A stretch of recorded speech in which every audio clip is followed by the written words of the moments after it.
Okay, all right. Now, after a quick break, on to the second part of the seminar, which is the evolving construction industry and construction contracts. And again, so I wear many hats over here, but two different hats in terms of areas of practice. So in addition to being the head of our OSHA practice group, I'm also the co-chair of our construction practice group. And in that capacity, I oversee a team providing transactional services in the construction industry, commonly dealing with contract drafting, negotiations, and disputes.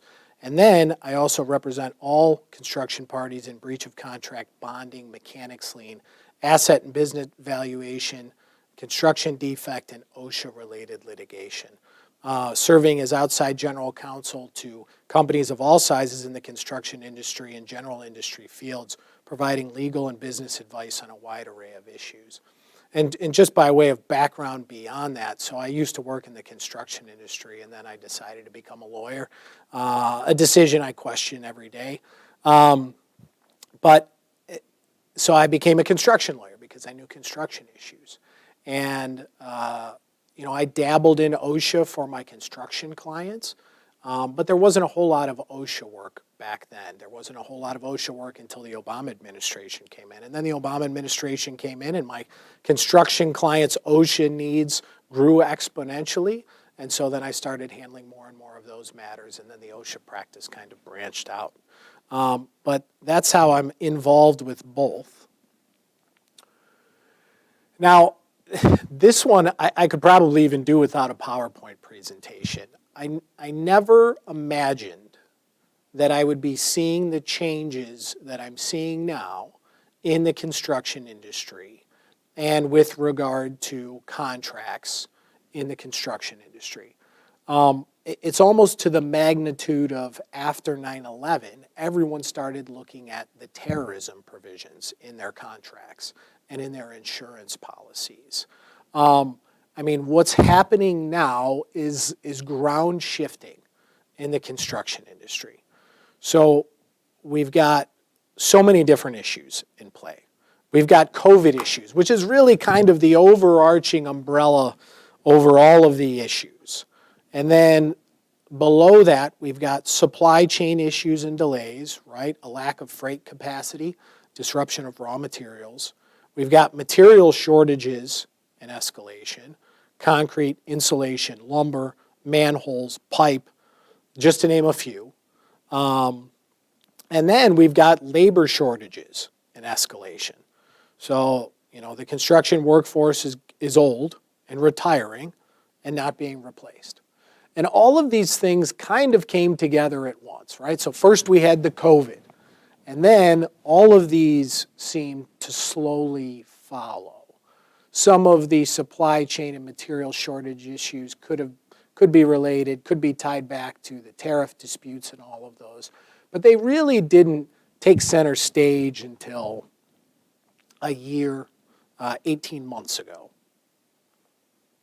So the evolution of the industry. So we're seeing things that I never thought I'd see before. We're seeing suppliers consistently changing pricing weekly, monthly. Even I've experienced it.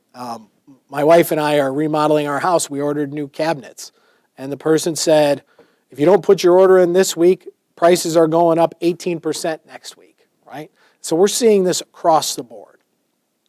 We're seeing owners begrudgingly willing to accept delays, material escalation, labor escalation costs. All of these things that were non-starters in negotiations 2 or 3 years ago, all of a sudden are discussed in every negotiation, and it seems that people are willing to accept them. We've got general contractors pushing to recover delay and escalation costs. We've got subs and specialty contractors refusing to accept no damage for delay and escalation provisions, right? And again, I represent a lot of prime contractors. I represent a lot of general contractors. Accepting the no damage for delay and escalation was was the standard, was the norm. I mean, for the most part, my clients didn't even try and negotiate it. Now it's become the focal point of construction contract negotiations. And then this is another one that I never thought I'd see. Bid and contract prices changing drastically prior to the initiation of work. Can't tell you how many of my clients have called me to say, I submitted a bid, or an owner or general contractor have sent me a contract with my bid price, but my price has changed now because my material costs have gone up 35% since I submitted the bid or they sent me the contract. So this is happening every day. So what are the contract provisions implicated, right? I'm sure you've all been dealing with this. I'm sure you've all been evaluating your contracts as it pertains to these issues. But what are the contract provisions implicated? We've got applicable laws. So COVID and the shutdowns really implicated the applicable laws provision. I don't think I'd ever really looked at an applicable laws provision in a construction contract closely until COVID. Now, not only am I looking at them, but I'm relying on them for delay claims and escalation claims and all of these other things. Date of commencement. Again, this is another one that my clients and I used to kind of just skip over. But now you really need, with the price of material changing so rapidly, you really need to pay attention to the date of commencement and how date of commencement is determined and how date of commencement is initiated. You got to look at the delay and the force majeure provisions, right? Those really should be two separate things. The delay provisions and the force majeure provisions. The suspension provisions. So suspension has become common on construction projects. Suspensions due to inability to get inspections, inability to get permits, inability to get material.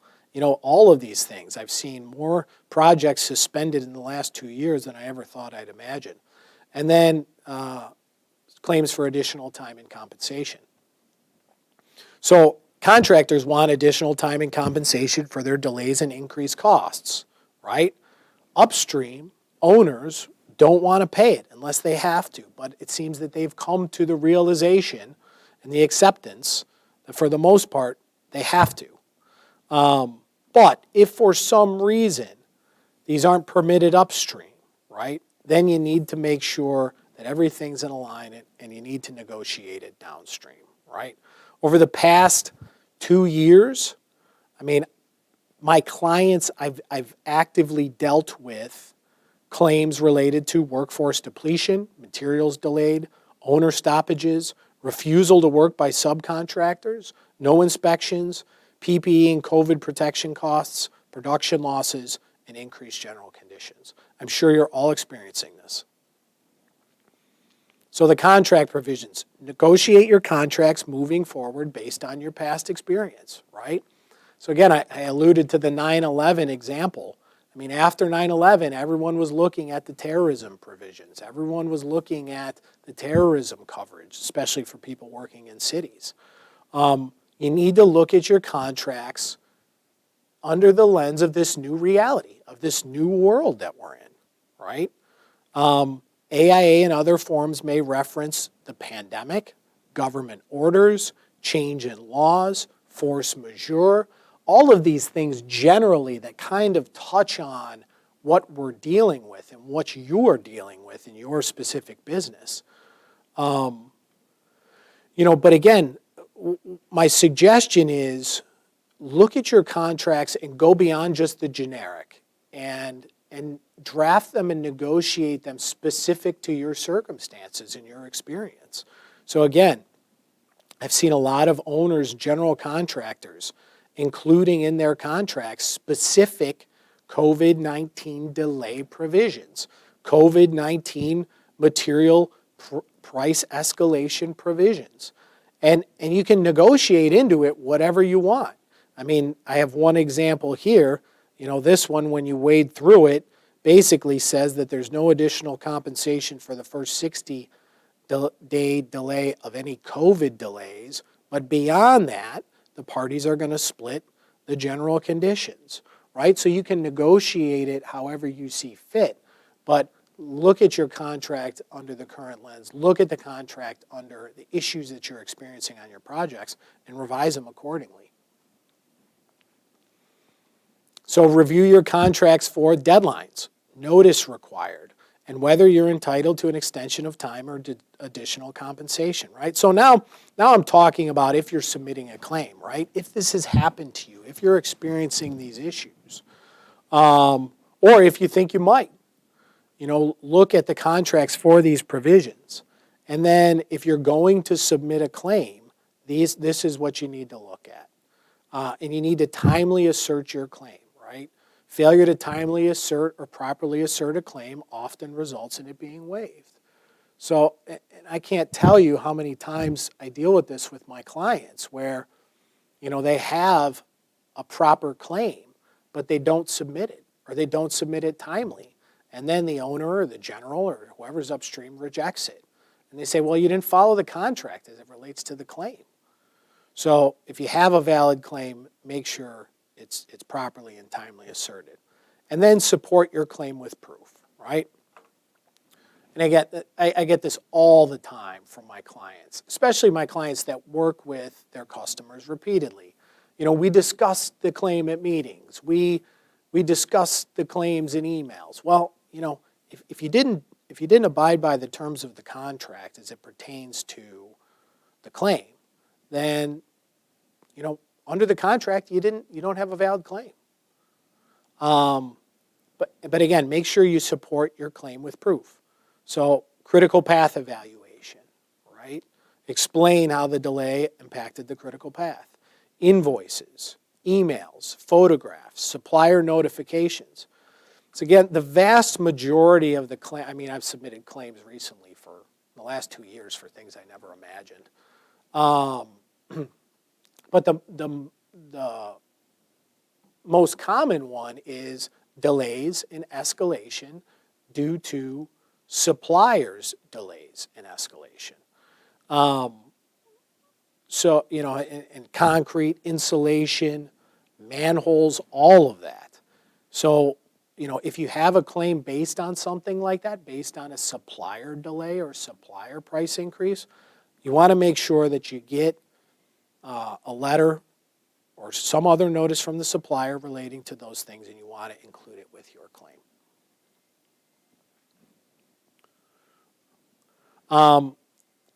Most of the claims, again, I think all of these things to some extent snowballed and stemmed from COVID.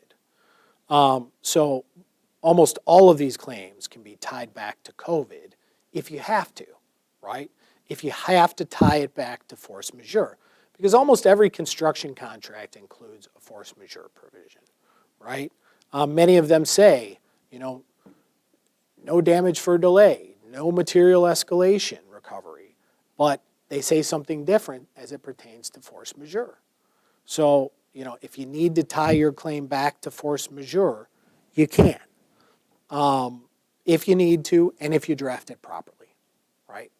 So once you submit your claim and you say in the claim what it stems from, it's very hard to change that after you've stated it, right? So, just when you're submitting your claim, make sure that what you're submitting the claim for is allowed and lines up with the terms of your contract. And then be prepared to support your claim, be prepared to fight your claim, and be prepared to negotiate your claim. And again, I'm seeing more and more of these claims accepted, negotiated, and paid out than I ever imagined. Here's just an example. I kind of put this template together back when COVID first hit, and I was dealing with these every day. So, and again, if you just kind of look at it, it can serve as a template for any claims you might have. The first paragraph just says this is the notice of delay and potential increased costs, identifies the relevant provisions of the contract. Second paragraph, the basis for the claim. So the basis is the unexpected material, labor shortage, supply chain issues, and then get into the specifics.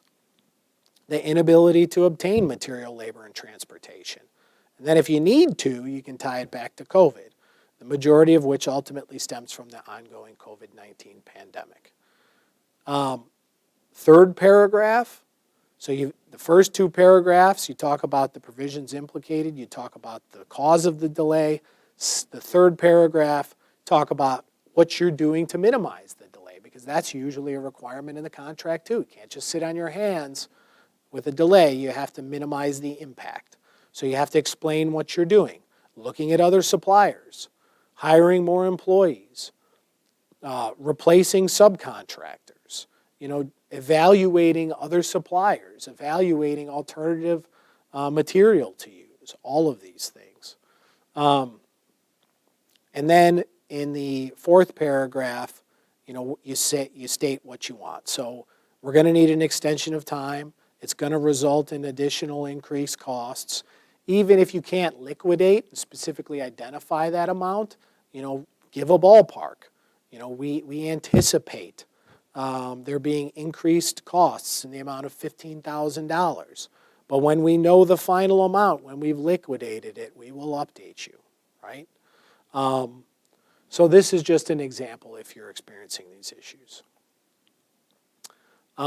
This is an actual letter that one of my clients received from its supplier. And the supplier provided, it's an insulation provider, basically saying, this is the most volatile insulation market we've seen in 25 years. Here are the contributing factors. It's going to take us longer to get you your insulation. It's going to cost you more money. So, these are the types of letters that you want to include with your claim to support your claim.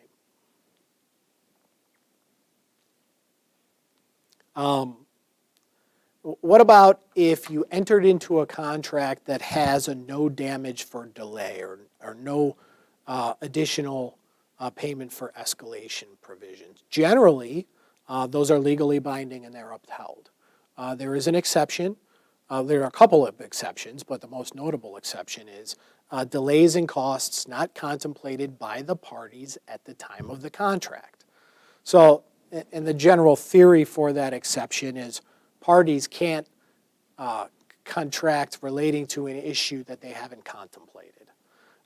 So if these issues arose, right, the supply chain issues, the material escalate, if these issues arose after you signed the contract and they weren't contemplated at the time of the signing and you have no damage for delay and escalation provisions, you may still be able to submit a claim under this exception. Again, the exceptions are permitted, are unusual but permitted. But again, these are unusual times, right? Extremely unusual times. So consider making a claim even if no damage provisions. I will tell you as a litigation attorney, courts and judges are not dismissive of COVID-related issues. I find them to be very willing to account for COVID-related issues. So, if you have a claim and you're questioning whether it's valid or not, just make the claim. My experience is if you're going to litigate a claim, if you're going to litigate delays, if you're going to litigate increased costs, and they relate to COVID, I think the courts are going to be pretty open to those. I don't think that they're going to be dismissive of those. I think everyone kind of accepts, at least in the courts, that this is an exceptional circumstance.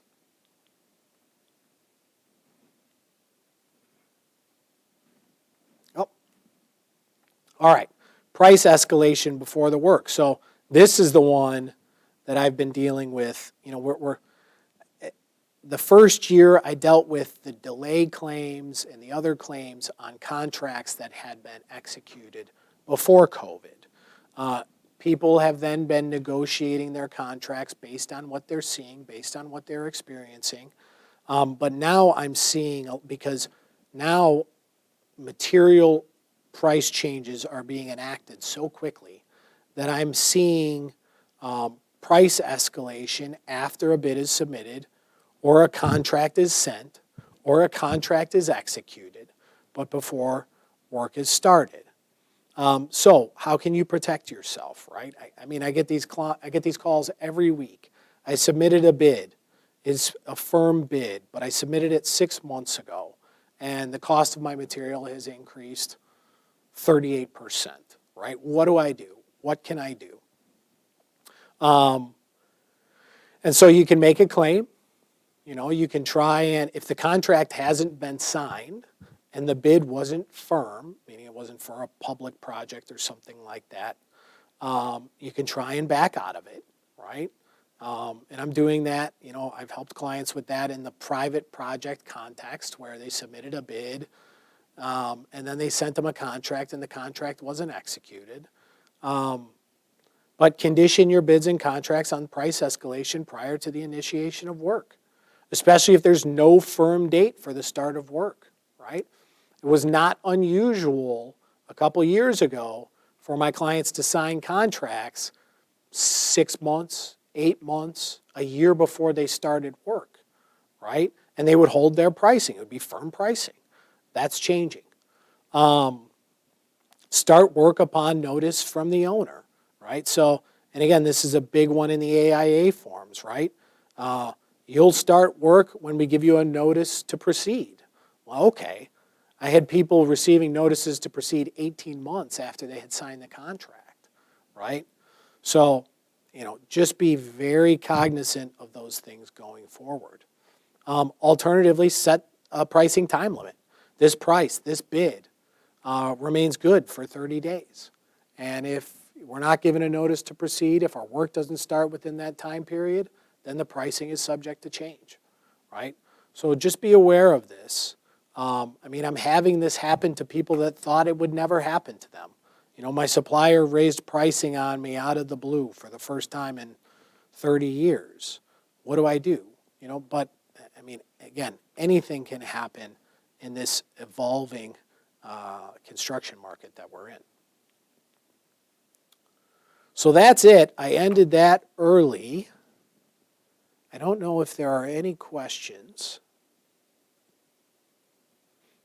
I see no questions. And I am pretty significantly early. What time does Jeff Rich's presentation start? Okay. So there are no questions. Let's take a break and then reconvene at 10:30. Is it 10:50? At 10:50 for Jeff Rich's presentation. I apologize for the delay. I didn't expect to go quite this quickly. Thank you.